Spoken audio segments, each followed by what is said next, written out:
We have just had a long discussion in the previous Federalist Papers having to do primarily with how we should be collected together, and also how our collection together and the decision we make on that question is going to affect how we relate with other nations.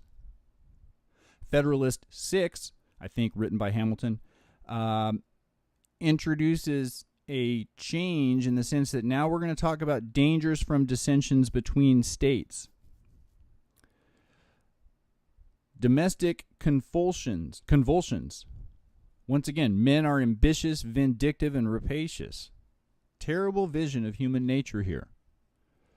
The causes of hostility among nations are numerous and innumerable.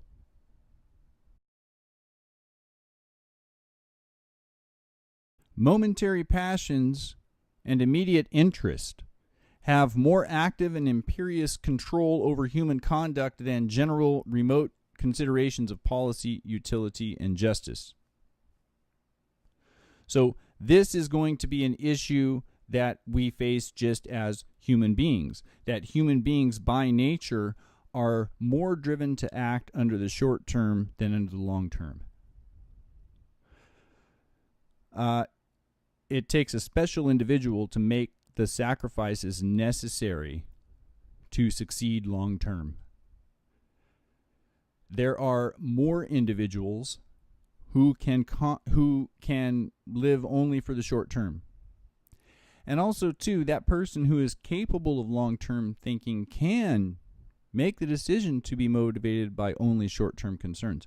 So if you can think long-term, that means you can think short-term. But if you can think short-term, that doesn't mean you can think long-term. There are more people thinking short-term than there are people thinking long-term, and there are greater incentives to think short-term than to think long-term.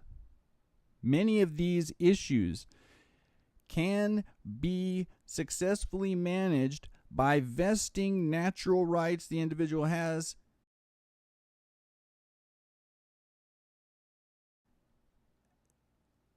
by ceding those rights to a central government so that that central government will have the powers requisite to act in accordance with the wishes of the governed. That's a way to short-circuit this momentary passions problem. That's a way to short-circuit general and remote considerations. If you've got a government, those issues can be handled in the structure of that government, which is going to allow for a more long-term view to be taken.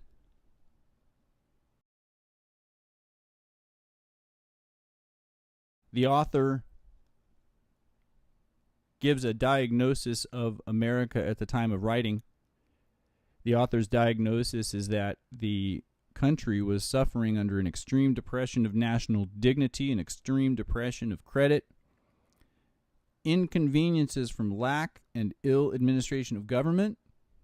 You had revolts in North Carolina, disturbances in Pennsylvania, insurrections in Massachusetts. But I really like that extreme depression of credit because it shows early in the Federalist Papers and in everyone's thinking and throughout the whole American experiment up to that point that you have issues of credit. You got issues of money going on here. How's all this getting paid for, et cetera, et cetera. Fascinating how these issues are going to play out and be faced as the nation unfolds. But right there, we have basically an argument for the Federal Reserve.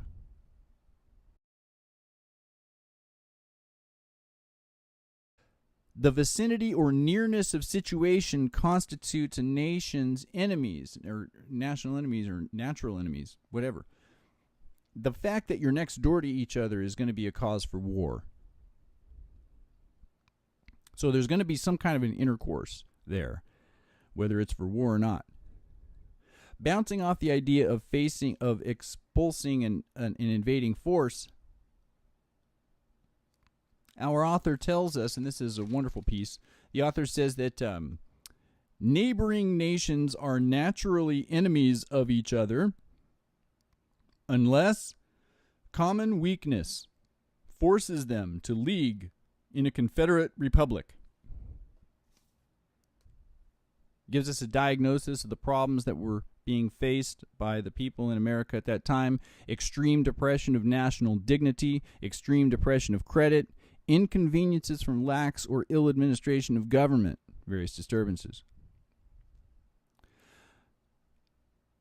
Here, early in these documents, then we have extreme depression of credit. Extreme depression of credit. I don't think he says national there. I think it's just extreme depression of credit. So there I'm thinking of individual credit as well as the national credit. So this issue of banking and how money is going to be moving throughout the territories and how money is going to be transferred between, and the role of money is huge here.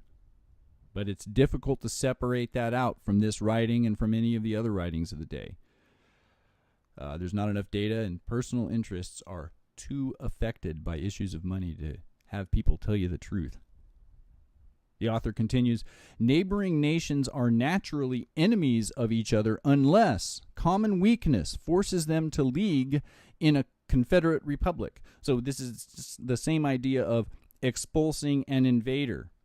And the unless translates to if not, so that we have if there is no common weakness forcing them to league in a Confederate republic, then neighboring nations are naturally enemies of each other. And it's difficult to argue against that if you accept as true the vision of human nature that's been laid out for us in the previous papers. I accept that vision of human nature as true. So does Thucydides. So does everybody else who has a brain. So given that individuals are the way they are, if you do not have a common weakness which forces you to unite with others into a Confederate republic, then you're naturally going to be an enemy. Interesting idea there. Fascinating idea. That's a suitcase that needs to be unpacked. That the ability to confederate successfully arises from a common weakness. Here I'm thinking of prisoners' dilemmas and everything else. And the mathematics of prisoners' dilemmas was not formalized until the 50s. So